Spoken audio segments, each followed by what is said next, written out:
What is up, everybody? It is Deadstorm here, and I am bringing you a different type of commentary. In this commentary, we are going to talk about how important color correction and knowing video settings is in making your video a better video overall. As you can see, I have a comparison of two videos.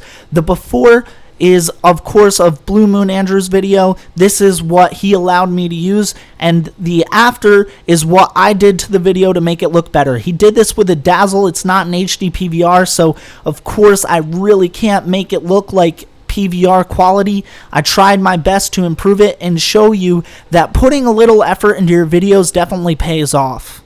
Now, looking at the differences between the before and after videos, as you can see, the before video is very foggy. It lacks any color at all, and it has the black bars on the sides. That is standard with any SD capture card. They're going to have the black bars. They're not going to take up the whole screen, and they're not going to record in 720p. So what I did to make it better is I added some saturation using color correction settings. I added some gain, offset. I just messed with a couple settings. I also distorted the clip so the black bars would be gone, and I sharpened the image a little bit, and that is the end result, as you can see in the differences. We will now go over how I do these things in two programs. Alright, we are going to first start with Vegas. A lot of you have Vegas, so I think this would be the easiest. If you already know how to do this, don't say, Deadstorm, you're doing it wrong, I can do it better. You probably know more settings than me. But I just learned Vegas. This is my new software, and what we're going to use as an example is a gameplay I had earlier, and it's when I had first started using Vegas, actually. I overdid the color correction settings. I was getting used to it. So now what you want to do is go to the middle of the video where you expect yourself to be in a light area. I'm going to play this video a little bit just so I can get to where I'm out in the light. And then once I have a good spot where I'm right there, that looks good. So now what we're going to do is we're going to go to Tools, and we're going to go to Video Output Effects.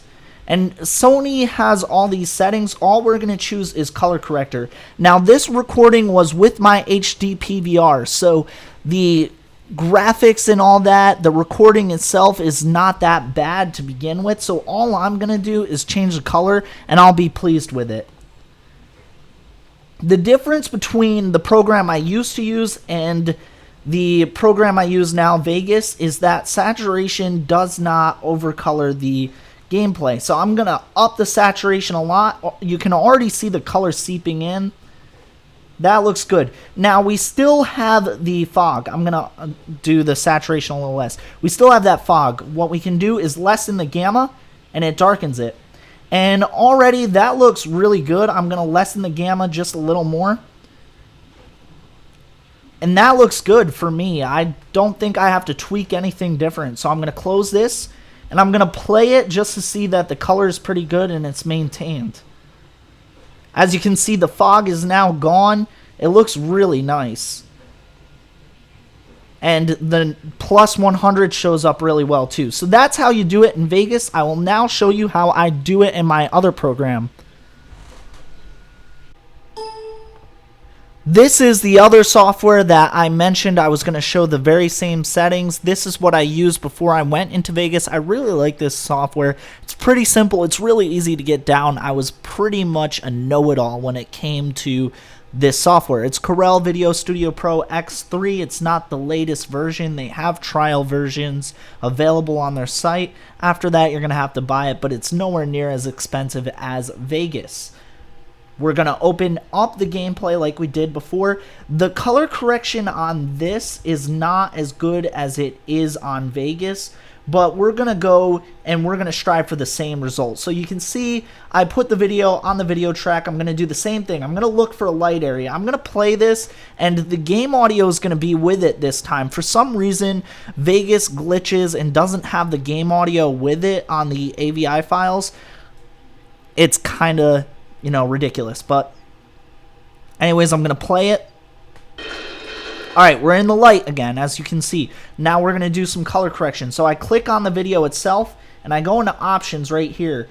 and there's color correction. Now what's different in Vegas and this software is saturation is going to totally change the picture. I'm only going to add a little saturation just to show you what it does.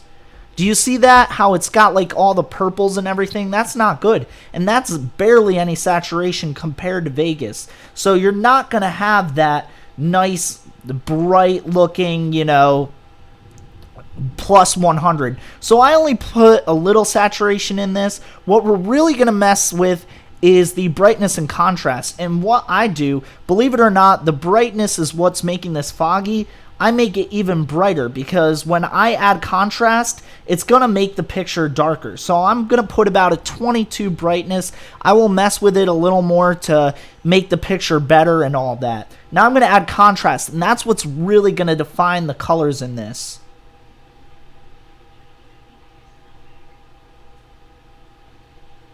As you can see, the color is seeping in slowly as I add more and more contrast.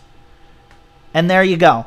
Now, it doesn't have the color depth that Vegas has, but as I said, this is a cheaper software. It's a nice software. It works. It does a job. It's great. I actually might want to take away some brightness on the video itself. There we go. It darkened a little bit. Now you can see the colors are really defined. That's how I do it. Now you guys are wondering, hey, Dead Storm, why are there black bars on this screen? It naturally is like that when it's full screen, but I'm going to show you clip distortion and basically what it is on this software. This is already full screen, so I'm just going to make it smaller, and then I'm going to make it full screen again. So what you do is you go into Attribute, and you just click right here, Distort Clip.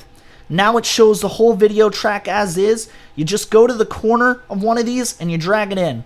There you go. Now it's right there on the video track. It's smaller. I could put pictures to the side and all that. You can make it skinnier like this.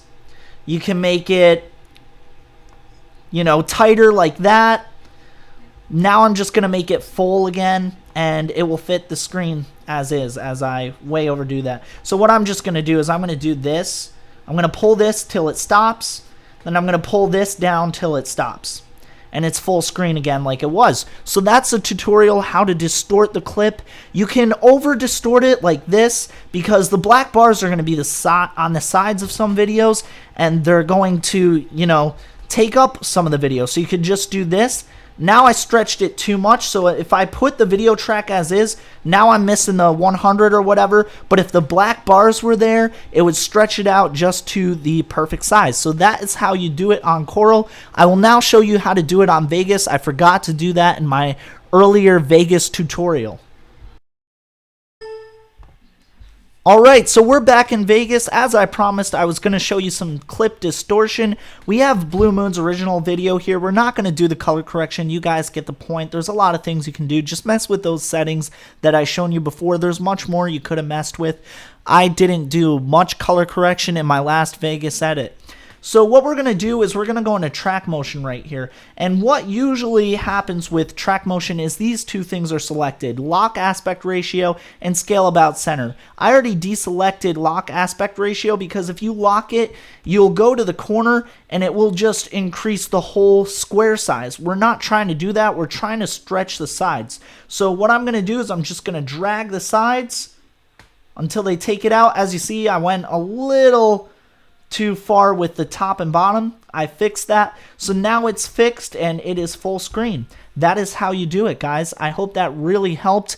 I want to say one thing before I end this video. The reason I made this is because I believe a lot of small YouTubers, they make videos where they think they can just slap a commentary on top of a video and it will get big. That's not the truth. You have to put some time and effort into it. If you make your video look professional, if you put effort enough into it so other people will watch it, just think of it this way. If you're going to watch your own video, if you would enjoy watching your own video, then it's good enough. If you wouldn't enjoy watching your own video, then it's not good enough. So that's why I did this whole tutorial thing. I hope you guys did enjoy. If you did enjoy and if you learned anything in this, please leave the video a like rating. Have a great day, guys, as I will too.